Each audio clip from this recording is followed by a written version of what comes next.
literatas, tudo bem com vocês? Aqui é a Gida Vatsky e hoje a gente vai conversar um pouquinho sobre esse livro encantador, J.R.R. Tolkien e C.S. Lewis, O Dom da Amizade.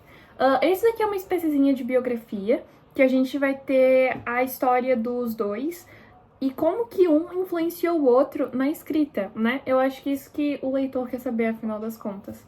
Não vai ser uma biografia muito, né?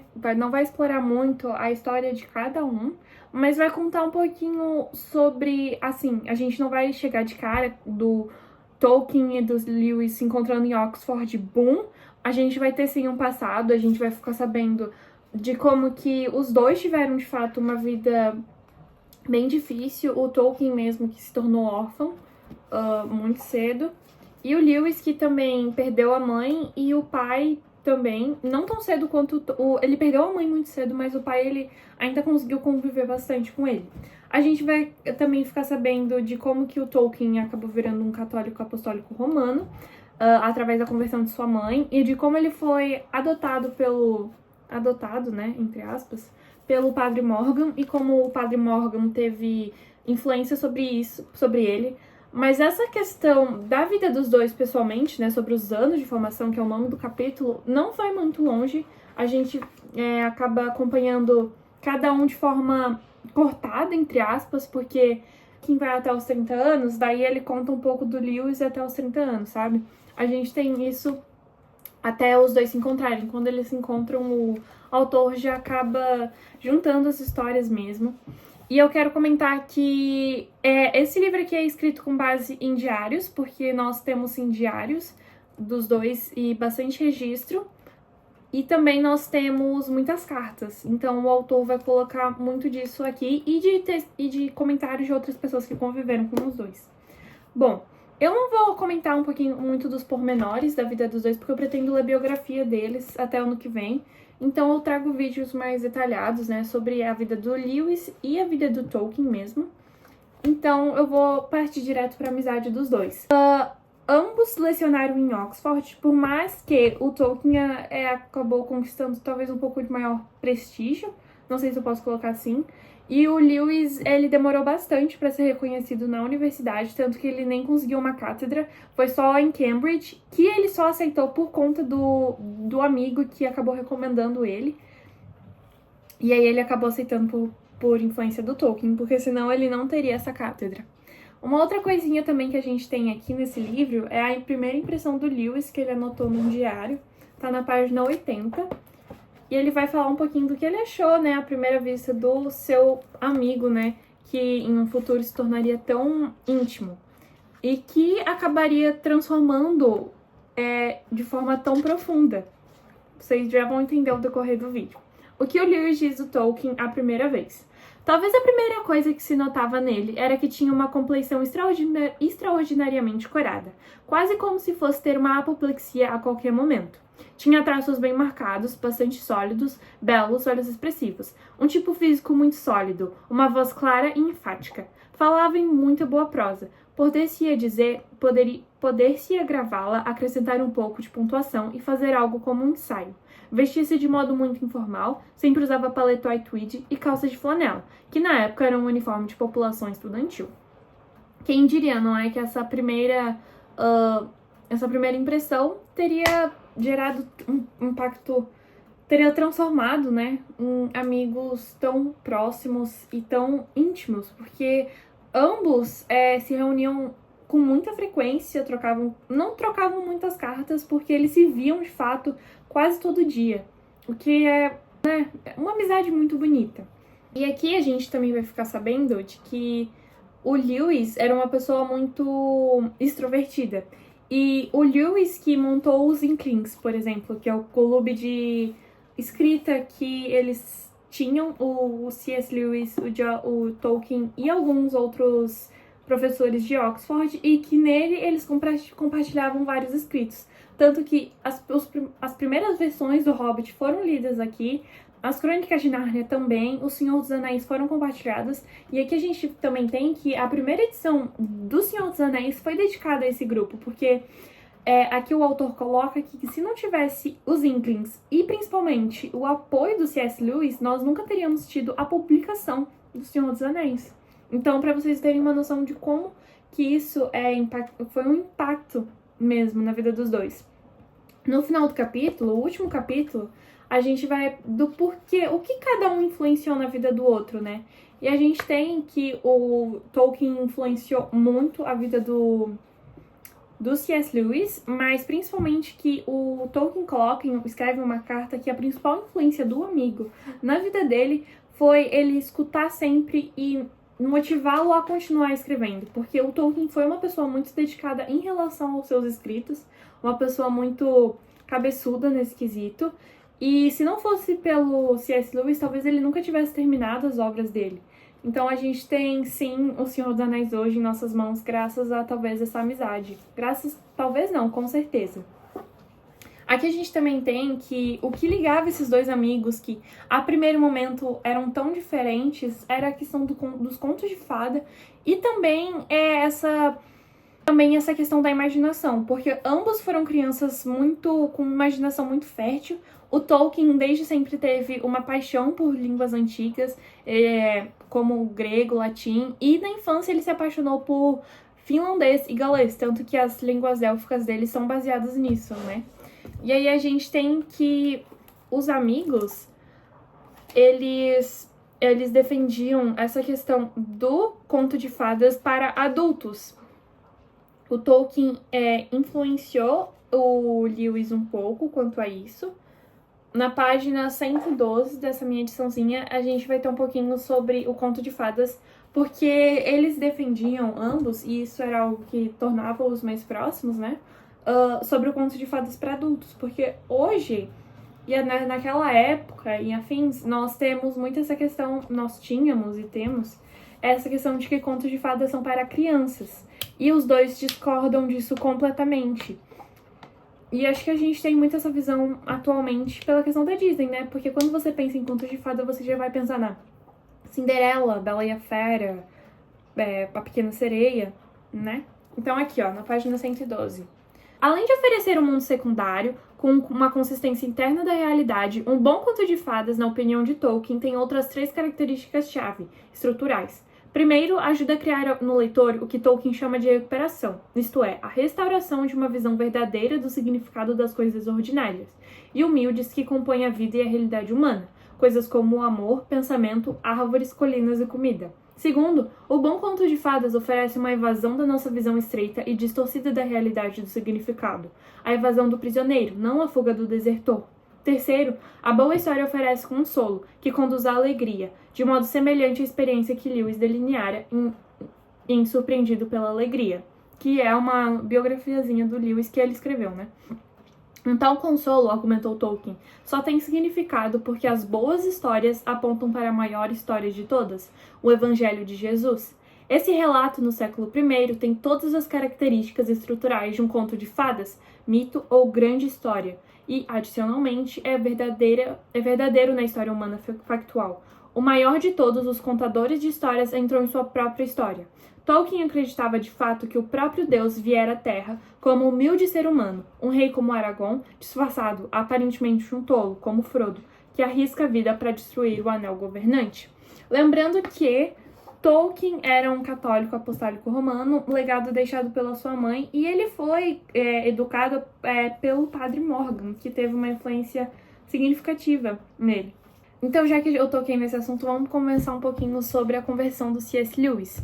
Nesse livro a gente vai ter que o Lewis, ele, como muitos dizem, que o Tolkien converteu o Lewis a partir do que ele era ateísta e virou cristão. Não foi bem assim. O Lewis, ele já havia se convertido, ele deixara de ser ateísta e virar ateísta, ou seja, ele acreditava em Deus como uma substância e afins.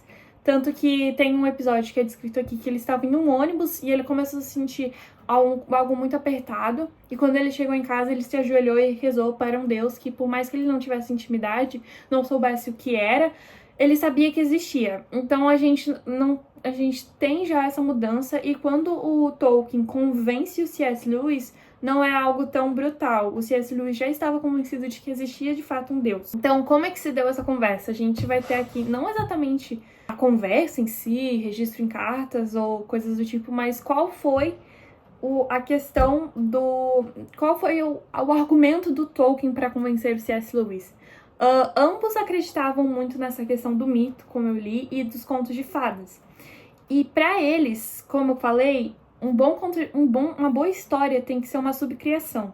Ou seja, ela tem que ser uma criação que vai levar a gente para a verdadeira história, para a história dos evangelhos.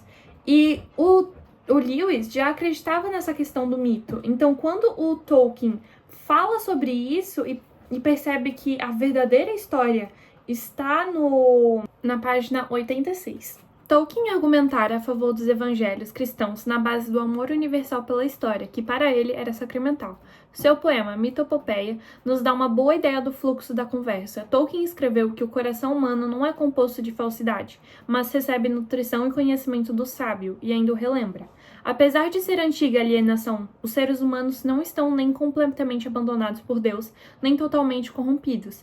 Apesar de estarmos desgraçados, ainda mantemos vestígios de nosso mandado para reinar. Continuamos a criar ao acordo com a lei no qual somos feitos. Então, foi mais ou menos assim a conversa. Aqui a gente tem, que sobre Contos de Fadas, que é um ensaio do Tolkien, ele argumenta que os próprios eventos históricos das narrativas dos evangelhos são moldados por Deus, o mestre criador das histórias, com uma estrutura na virada repentina da catástrofe para o mais satisfatório de todos os finais felizes, uma estrutura compartilhada pelas melhores histórias humanas.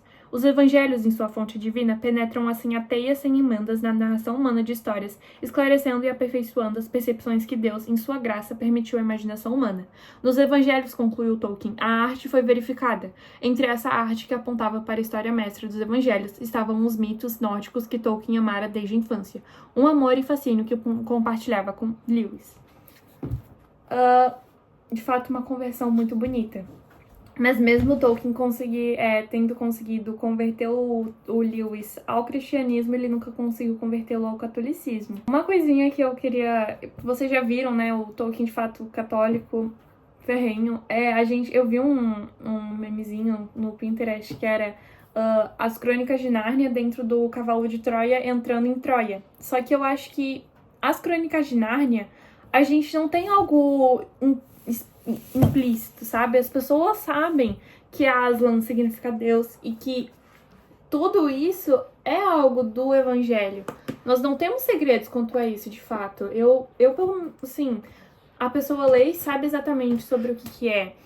Sabe do que o C.S. Lewis estava querendo falar. Tanto que essas histórias do evangelho tão explícitas são criticadas pelo Tolkien, porque ele achava que as coisas deveriam ser implícitas e os leitores deveriam pensar nisso. Falando, né, sobre esse meme, o C.S. Lewis, eu não vejo como algo o Cavalo de Troia das pessoas entrando nas muralhas. As pessoas sabem disso quando leem, eu tenho, assim, plena certeza, vendo todo mundo que ele criou como Nárnia. Ao contrário do Senhor dos Anéis, em um Senhor, eu acho que esse daqui conta mais como o Cavalo de Troia entrando na muralha. A gente não tem algo explícito aqui, de fato. O Tolkien, ele trabalha muito duro por mais de 17 anos para construir algo, uma simbologia parecida com a dos evangelhos, essa questão da subcriação para levar a Deus. Então, assim, eu acho que aquele meme estava equivocado. Eu queria comentar um pouquinho, para finalizar esse vídeo, sobre um livro que saiu e que simplesmente, para mim, é um dos melhores escritos do Lewis, de tudo que eu escrevi até aqui, que é a trilogia cósmica. Aos que não sabem, esse livro por si só já tem uma história de escrita fenomenal. Por quê? Ele surgiu a partir de uma aposta, uma aposta não, né? Mas um desafio que ele jogou com o Tolkien. Então nós só temos esse livro hoje em dia graças a cara ou coroa que eles tiraram. Deixe-me explicar um pouquinho. Os dois concordavam que não se produzia mais boa literatura no século XX, e nem hoje em dia, né? Só que hoje em dia eu imagino que nós não tenhamos dois célebres nomes, mas enfim. Então, o que eles decidiram fazer? Eles decidiram tirar no cara ou coroa para ver quem ficaria com viagem espacial ou viagem no tempo. O C.S. Lewis acabou tirando a viagem espacial e o Tolkien ficou com a viagem do tempo. Por mais que o Tolkien tivesse começado a produzir a sua história e ele linkasse as primeiras eras da Era-média, ele não conseguiu, ele não gostou e não terminou. A gente só tem um nome aqui que é colocado no livro, mas a gente não, ele de fato nunca chegou a publicar, e por mais que ele tenha voltado a esses escritos anos depois e reformulado, ele de fato não conseguiu terminar e não saiu. Enquanto com o Lewis nós temos simplesmente 3 volumes inteiros desse livro. O primeiro é um pouquinho menor, né? Daí o segundo, que é um final. E são, de fato, livros geniais e que, por si só, já valem a história por trás fenomenal. Eu lembro que eu li e eu coloquei assim, nesse livro aqui, a literatura tá muito ruim, né? Vamos escrever boas histórias. Simplesmente obrigada por vocês terem feito isso, de verdade.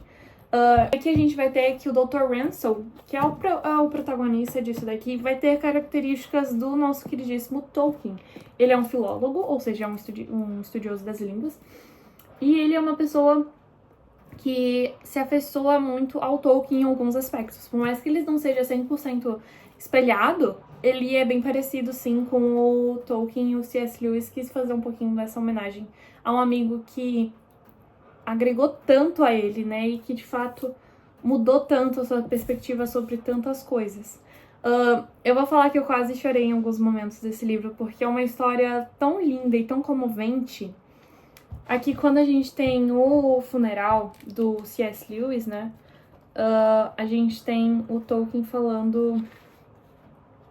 Inclusive, antes de eu comentar sobre isso, o C.S. Lewis e o Tolkien, eles acabaram tendo um resfriamento na amizade após a finalização, né, dos Inklings, e o Tolkien, e o Lewis começar a se relacionar com a Joy, que é foi uma mulher divorciada.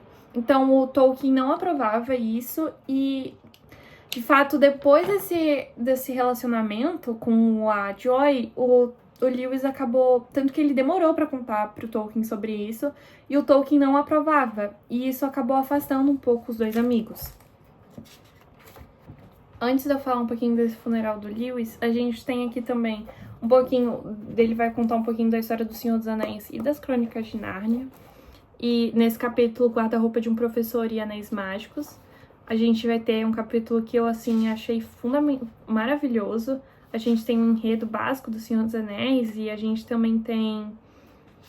Aqui, ó, que eu comentei, né, sobre o Lewis não receber uma cátedra de Oxford. Nenhum dom de Oxford, que é a pessoa que tem a cátedra, era perdoado por escrever livros fora de seu campo de estudo, exceto por histórias de detetives que os dons, como todo mundo, liam quando estavam de cama gripados. Mas era considerado imperdoável que Lewis escrevesse best-sellers internacionais, e pior ainda, que muitos fossem de natureza religiosa. Daí aqui tem uma nota. John Wayne também comenta sobre a aversão aos escritos populares de Lewis. Muitos de seus conhecidos de Oxford nunca o perdoaram por um livro como Cartas de um Diabo ao Seu Aprendiz, com seus argumentos arrasadores, suas óbvias ironias e sua simplicidade jornalística. Aqui a gente também vai ter várias alusões aos significados, ao simbolismo do Tolkien no Senhor dos Anéis. Então, assim, vocês que são fãs e não sabem, né, desse simbolismo, eu recomendo que vocês leiam isso daqui pra, né, terem mais um pouquinho sobre os dois. Aqui, no capítulo 11, Adeus à Terra das Sombras, a gente vai ter ele falando sobre a morte do C.S. Lewis. Tolkien sente a forma real de seu pesar. É um homem velho agora, com mais de 70 anos, e suas folhas estão caindo, uma a uma, como as das árvores de fim de outono, em volta dos enludados. Mas esta perda de seu caro amigo parece uma machada próxima às suas raízes. Ele estremece todo ao golpe da pesada lâmina. O fato de que ele e Lewis não foram amigos íntimos há uns 10 anos não alivia a ferida. Uma ferida que ele sabe que não perderá, como se perde uma folha que cai. Os homens precisam suportar sua partida aqui, citaram Warne, que é o irmão do Lewis. Aqui a gente tem uma carta que o Lewis escreveu para o Tolkien no Natal. Toda a minha filosofia da história depende de uma frase sua. realizaram-se feitos que não foram totalmente em vão. A frase é de A Sociedade do Anel, que fora lida para Lewis muito tempo antes. Naquela época, havia tristeza também e uma escuridão que se adensava, mas grande bravura e feitos admiráveis que não foram totalmente em vão. O coração de Tolkien estranhamente aquecido pelo fato de um amigo encontrar consolo em suas palavras no fim da vida. Eu vou falar que quando eu li esse capítulo, eu fiquei com vontade de chorar, tá, gente? Porque é um capítulo muito lindo de verdade, eu recomendo que vocês leiam. Aqui na página 249, a gente vai ter um pouco... O autor vai comentar do que uniu os dois de fato, né? Eu comentei um pouquinho sobre o conto de fada e afins, mas aqui ele vai fazer um belo enxugado. Nos primeiros anos do século XXI, tanto Tolkien quanto Lewis são enormemente populares em todo o mundo. Seu público leitor cresceu de maneira consistente desde suas mortes. Eram amigos cujas afinidades, em muito excediam suas diferenças. Em sua ficção, em grande parte de sua obra acadêmica, opuseram-se ao que viam como uma maré de modernismo, conquistando o mundo deles. Foram inspirados, apesar de serem diferentes dele, por um movimento romântico mais antigo que, à sua própria maneira, opunha-se ao iluminismo, a época mãe daquilo que Lewis chamou de a Era da Máquina. Eram escritores e acadêmicos britânicos, ancorados em sua fé, que foram seguidos por incontáveis leitores de todas as origens do mundo. E o capítulo 12 é O Dom da Amizade, um capítulo lindo. De fato, leiam, tá, esse capítulo. A gente vai ter, aqui um dos impactos do Tolkien sobre o Lewis, é sobre essa questão da subcriação, que eu vou ler um pouquinho. Sua crença de que a mais alta função da arte é a criação de mundos secundários ou outros internamente consistentes e coerentes, que por causa dessa precisão imaginativa são capazes de capturar parte das profundidades e do esplendor do mundo primário. Um conto de fadas, para Tolkien, não era uma história que simplesmente trata de seres encantados.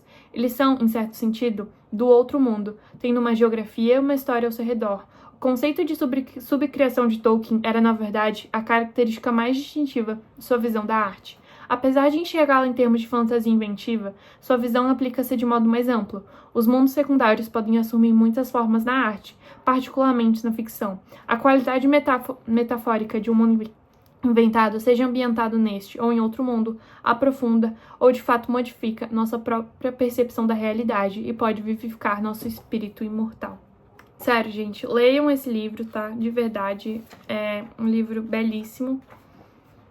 E eu acho que todos os fãs dos dois deveriam ler, porque quem sabe vocês mudem, né, as suas perspectivas sobre as obras, ou caso você não goste. E o Lewis escreve aqui, no final, tá na última página, belíssimo também, que eu até coloquei um post-itzinho. Essas são as melhores reuniões. Quando colocamos nossos chinelos, nossos pés esticados em direção ao fogo da lareira e nossos drinks ao alcance de nossas mãos. Quando o mundo inteiro e algo além do mundo se abre para nossas mentes à medida que falamos, e ninguém reivindica ou tem qualquer responsabilidade com o outro, mas todos são pessoas livres e iguais, como se tivessem se encontrado há uma hora, ao mesmo tempo que uma afeição enternecida pelos anos nos envolve. A vida natural, não possui dádiva melhor do que essa para dar. Quem poderia merecer isso? De fato, uma amizade belíssima dos dois, que durou quase que uma vida inteira. Foram separados pela morte, de fato. Eu de verdade recomendo que vocês leiam esse livrinho aqui, ou procurem mais sobre os dois autores, porque eles são pessoas que a vida deles propriamente é algo fenomenal. São autores que eu tenho um carinho enorme mesmo.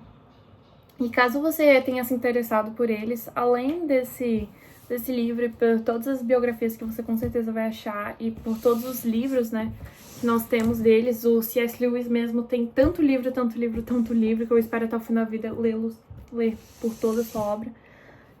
Nós temos um documentário da Abril do Paralelo, que é a Guerra do Imaginário. A gente vai ter um pouquinho do Chesterton e dos dois, e lá eles vão comentar um pouquinho da vida deles e de como cada um influenciou o outro. Eu espero que vocês tenham gostado do vídeo. Deixem seu like, comentem aqui se vocês já sabiam que eles eram amigos, que eles tinham um impacto tão grande na vida um do outro. E se vocês já leram, né, outras obras. E também, principalmente esse daqui, se vocês querem fazer uma leitura compartilhada, conjunta, do Senhor dos Anéis. Porque eu tô bem ansiosa pra ler e eu acho que eu vou ler com uma amiga. Mas enfim, deixem nos comentários se vocês querem ler, porque daí a gente combina alguma coisa de, sei lá, no próximo semestre fazer um apanhado geral.